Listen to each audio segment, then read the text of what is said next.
Hi, Brad. How are you? Good. How are you? I'm doing really well. Thanks for asking. I'm really excited about the opportunity to have you on our podcast today. So, welcome to the cast. Yeah, thank you. I'm excited. It's great. Yeah, it's a pleasure to have you. So, I'll just jump right into the first question then. Okay. So, Brad, we would love to hear about your story and your career development. So, let's start from the very beginning. How did your post secondary experience lead you to where you are today?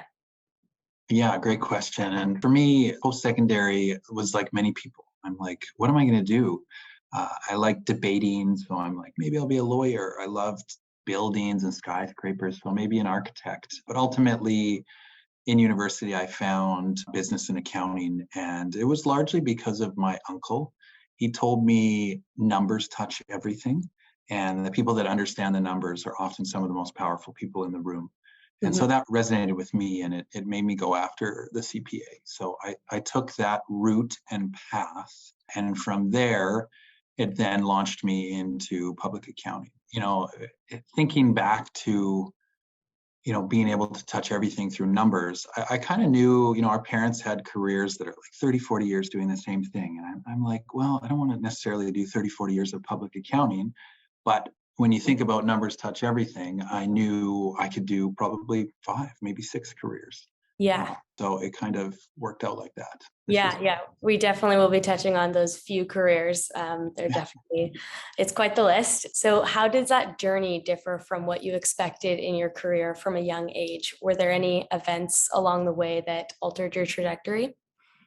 it's funny when you look back, like I'm 35 now, and when I look back and think about how I thought about the world when I was 20, it's so much different now. And it humbles you because you think, okay, when I'm 50 or 60, what am I going to think about the way I look at the world now? When I looked back, I didn't even really understand the role of a CA or a CPA. I didn't understand what public accounting was. I just thought it was very technical. Didn't realize that you'd be like a trusted advisor to people. Yeah. I didn't understand that. And I think as you go along and get into it, you just gain more experience, you meet more people, and then you kind of realize what you enjoy more. And for some people, they're like, oh, I love the technical side of it. And then they might go down a very subspecialized technical path. And for me, I love people, meeting people and helping them solve their problems. So when I realized that, it's probably like 6 or 7 years into public accounting, then I refocused my career and went down that trajectory. Yeah, it's great that you were able to recognize that and then adjust to that discovery about yourself.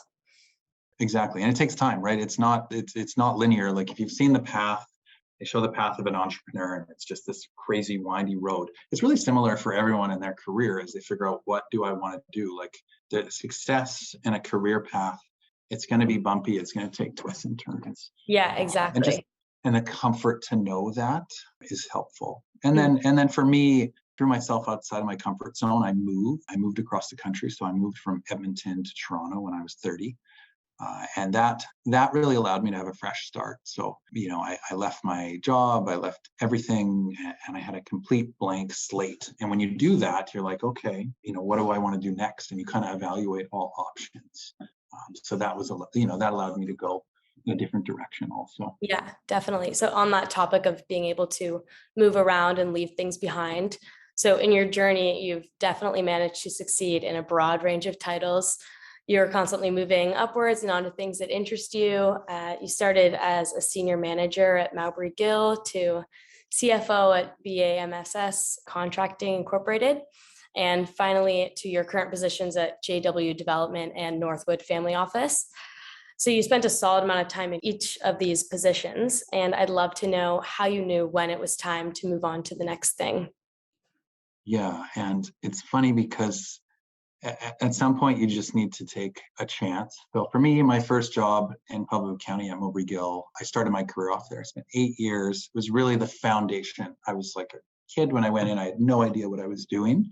And for me, I just got a little too comfortable there. And you have the option where you can just keep doing the same thing, but being content, isn't the best feeling when you're ambitious. I said, okay, I don't know what's next, but I know that I'm just content with this, and that's not good. So You just take a bit of a chance. It's very scary and say, I've got to leave. And my thing was always, if you leave on good terms, you can always go back. There's always that option of what you did. It doesn't disappear unless you burn bridges. Yeah. So that helped me to leave. And then I went to BAMS and I was their CFO. I actually learned that I didn't love that role.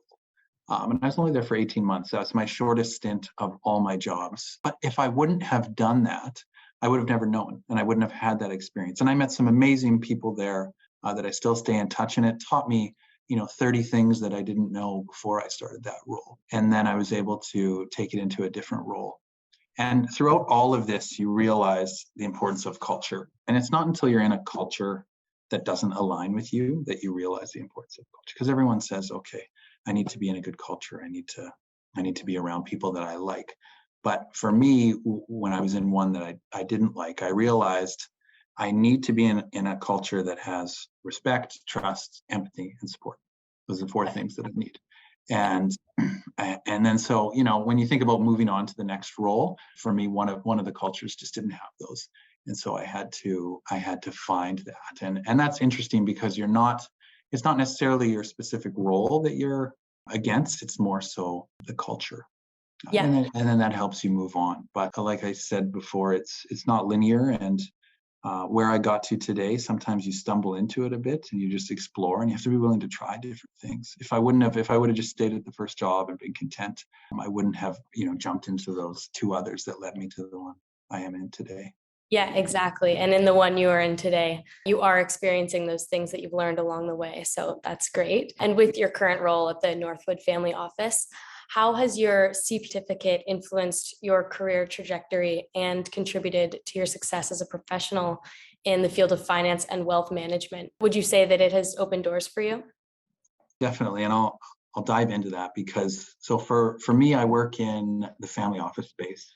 And what we do is we help really wealthy families navigate the complexity of wealth and prevent it from damaging their family relationships, because wealth, it amplifies the good, it creates all these opportunities and things you can do, and it amplifies the bad and the negative. It can rip people apart. So we spend a lot of time helping people think that through. And for me, the CPA really brings instant credibility. So 40% of professionals at Northwood have a CPA. So it's like a recruitment funnel for us, because there's this inherent trust with the designation that CPAs are going to be competent, able to manage competing priorities, help people solve problems. That's a base, which is it feels like something small, but it's really important. And so for me, it opened so many doors. I wouldn't even be in the family office space had I not have the designation, because it's just kind of I'm helping with recruitment. It's something we look for. Oh, do they have a CPA? Okay, great. And then is there a culture fit? Great. When I got to Toronto and I looked at opportunities, I was looking at a private developer that was expanding across North America, a large consulting company, the back office of a professional sports team, a family office. And those are just 4 of the probably 10 opportunities that I looked at. So it was, when you've got a CPA and then a base level of career, there's really so many different directions you can take your career. Yeah, exactly. And on top of that CPA-based career, what specific skills do you possess that have helped you with such a successful career in finance and wealth management? And would you say those are essential skills for candidates to hold in order to set them apart in the industry? It's a really good question. And I think, the core things like being organized and being able to manage your time, like going through articling as a CPA, really teaches you that, because you have so many different priorities. But then as you evolve, it teaches you critical thinking. So, I think I have that higher EQ, which is so important today. Being solution oriented. So, you can identify a problem, but instead bring, here's the problem plus here's 3 solutions, and then here's my recommendation. That's a skill that the profession really teaches. Just the type of people that end up going into the CPA designation, it's the ability to listen. And it feels like something small, but it's so important. We're tempted to speak a lot, but being able to hear what other people are saying and different perspectives is so critical. So I think all of those careers have made me successful in family office, wealth management, and are absolutely critical. And when people think about how can I develop those skills, to me, it's having a mentor. It took me probably four or 5 years to realize that, but actually find a mentor, someone that exhibits the skills, and have coffee with them, meet with them, observe them and how they interact with people, and then practice and hone in on these types of skills, because it takes time. Like you can't get your CPA at age 25 and then come out of the gate with all of these skills. Like I'm still working on my EQ, still working on my ability to listen still. Yeah, for sure. Yeah, and those skills are all very important in your industry, and they're truly inspiring that you have so many of those under the belt so far. And as well, you're also an active member of your community, and you're passionate about volunteering and empowering others. So how has your involvement in volunteering and community service shaped your leadership style and approach? Has it influenced your decision-making process with clients and colleagues? I'd love to learn more about that. For sure. And I've sat on and volunteered with lots of charities. Started with Pride Center, and then I've been involved in affordable housing charities. And you quickly realize when you're with these groups, the different perspectives. So often, like if you work in an accounting firm, you're just around accountants all day. When you work in investments and wealth management, you can be around a lot of the similar people. When you're a doctor, you're just around other physicians. Mm-hmm. And the great thing about these organizations and sitting on these diverse boards is you meet so many different people with different perspectives on their community and on the world.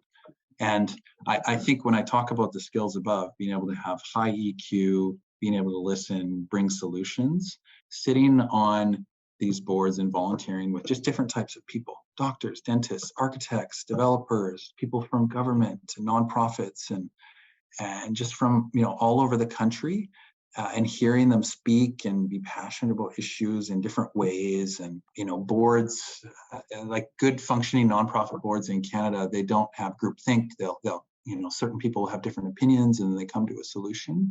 Yeah. So critical for me. And it's really hard to find the time for volunteering and helping, but it's so beneficial to your own personal development. I wouldn't have it any other way. And when you're passionate about the issues, like one that I'm involved with is the Canadian Centre for Housing Rights. And, we're talking about it every day. People cannot afford to rent, cannot afford to buy. We are in a housing affordability crisis. And so this organization is thinking of every possible way we can change that, because it's going to impact everyone. And then having those perspectives from that organization helps me with my clients, helps me with my staff. It really all is related. Yeah, definitely. That's really great insight on that. Appreciate you sharing that. So that was the last question that we have for you today. So I just wanted to say that Illuminate appreciates the time that you've given to be on the podcast, and the information you shared today is truly inspiring. It'll definitely help our listeners apply it to their own career journey. So that's great. And we thank you so much for that. Great. Thank you.